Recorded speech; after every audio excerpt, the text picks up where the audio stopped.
and welcome to our very first LinkedIn Live session. My name is Laura Wronski. I work on our research team here at SurveyMonkey. I'm here with Becky and Leela, two key members of our executive team. I'll let them introduce themselves. Good morning, I'm Leela Srinivasan. I'm the CMO here at SurveyMonkey, so I focus on marketing, but I am a sucker for all things talent. And I'm Rebecca Cantieri. I'm the Chief People Officer here at SurveyMonkey. We have assembled this team to talk about our new workplace happiness data that we published last week in partnership with CNBC. So we're going to talk about all things happiness at work. What can employees do to be happier at work, and what can bosses do to make sure that their employees are happy and satisfied and staying for the long term. So first up, we just to kind of give some background data on how we collected the information and how we ran the survey. We have a quarterly survey that we do with CNBC. We survey about 8,000 employees every quarter, and we ask them questions, 5 key questions related to workplace happiness, which we'll go over in a minute. We ask just in general, are they satisfied with their job or unsatisfied? And then we work with our partners at CNBC who have a lot of kind of expert knowledge on workplace trends and really have a finger on the pulse of the business environment to ask kind of timely questions about what the workplace is like, whether people are happy, what's going on in the workforce. So we released this most recent data last week, and to give kind of an overview of the Workplace Happiness Index, like I mentioned, we have 5 key factors that we're measuring. Do you guys know what they are? Yes, I do, in fact. I'm prepared. Yeah, so the 5 factors, some are less surprising than others, so not surprisingly pay, yes. So whether somebody feels like they're compensated well for the work that they do. The second factor is opportunity, whether people feel like their company is providing them with a path for growth, and that's something that Becky and I are both passionate about providing here at SurveyMonkey. The third thing is recognition, whether people feel like their efforts are valued by their co-workers and by the rest of the organization. The fourth is autonomy. Do people feel like they have control over their work and what they're getting to do, and whether they have a say in that? And then the fifth and final factor is meaning. Do people find their work to actually be meaningful to them? So, as I said, a mix of things that are, pay is maybe not that surprising, but perhaps some of the others that rose to the fore are a little more surprising. Yes. So again, we came up with these factors in partnership with the journalists at CNBC. Becky, do these sound like things that come up frequently in your work in HR at SurveyMonkey? Yeah, absolutely. These resonate with me quite a bit. Last year, we worked to develop an employee value proposition, or essentially a promise that we make to employees in exchange for bringing their time and talents to SurveyMonkey. And of course, it started with a survey out to our troop, which is what we call the team. And it's so consistent with the themes that we heard from them about wanting meaning and to have an impact, the ability to grow in their career. Curiosity is a really, really important theme, and then collaboration in an inclusive environment. So these themes are very, very consistent with what we heard from our own employees and what we really use to shape the employee experience that we're trying to create at SurveyMonkey. It's such rich, meaningful data that really can be used to help build the kind of employee experience that will create a great work environment for the team. Yeah. So let me give you some statistics. That is my role here today as the numbers expert. We love data. Yes, we do. So we have 85% of workers say they're very or somewhat satisfied with their job. That's really in line with other data that we see from Gallup and from other organizations. 74% of people in our survey say they're well paid. 59% of people rate the opportunities their company provides them to advance as excellent or good. 82% think their contributions at work are valued by their coworkers. 83% say they have a lot or some control over the tasks they do at work. And then finally, 90% say their work is meaningful to them. So again, those are kind of the 5 key factors that we walk through.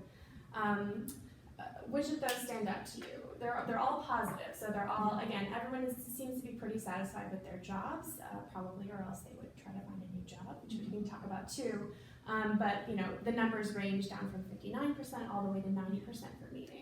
Yeah, I think the one for me that stuck out was the stat on 59% saying that they rate the opportunities to advance as excellent or good. Mm-hmm.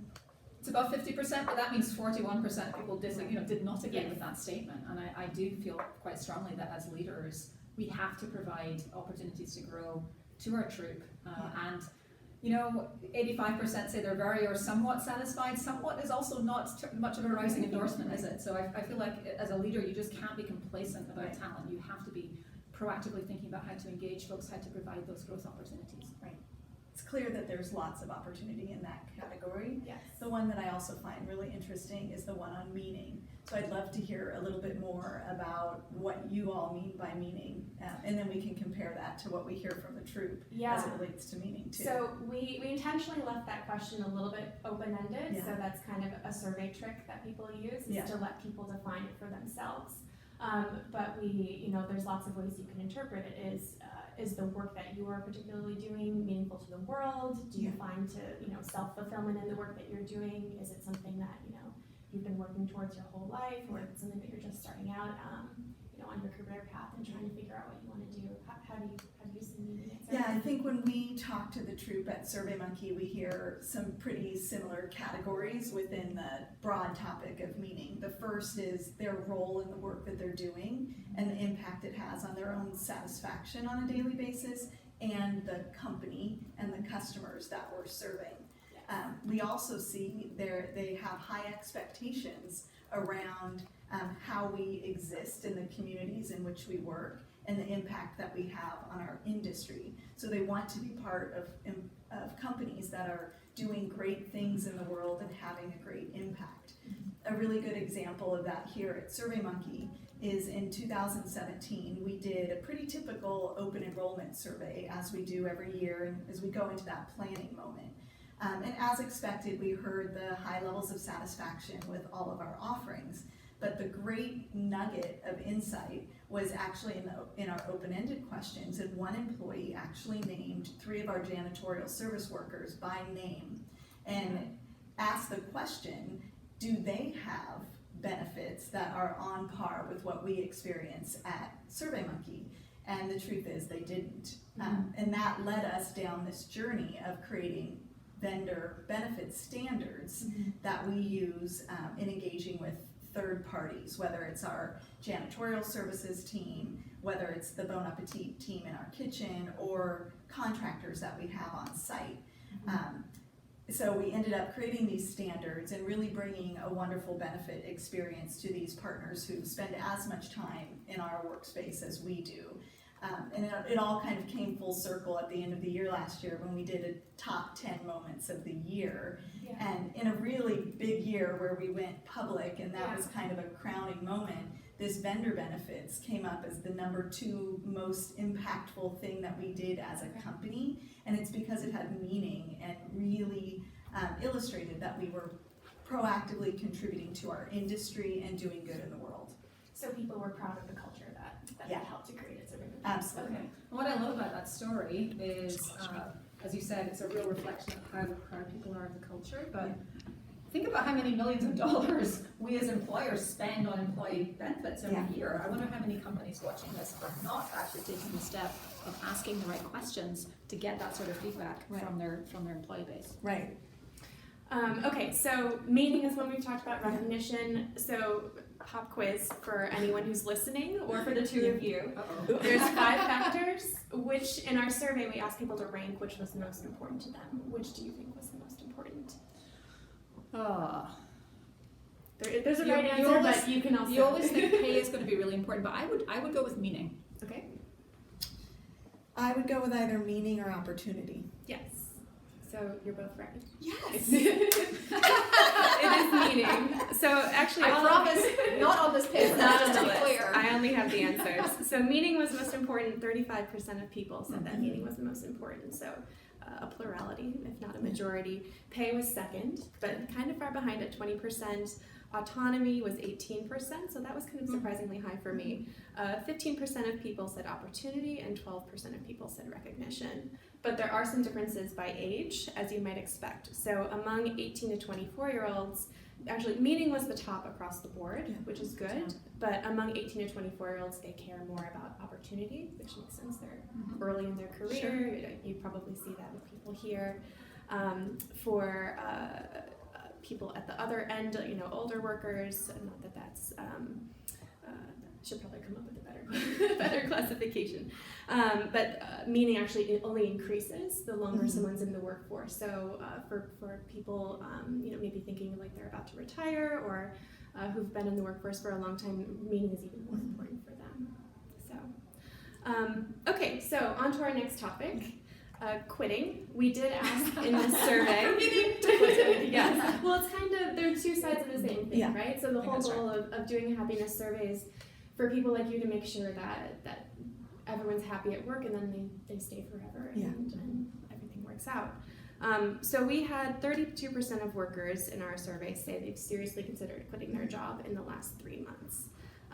Does that sound high or low to you? Do you have any kind of expert figures on that? Yeah, I mean, it seems about right. It's kind of right on par with the benchmarks that we're experiencing, or kind of industry benchmarks on attrition. Okay. So I'm not surprised. Okay, yeah.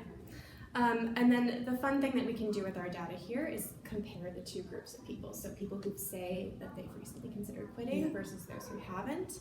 And kind of for all of our workplace happiness measures across the board, it makes sense. But people who are not considering quitting their jobs are just much happier, usually twice as happy.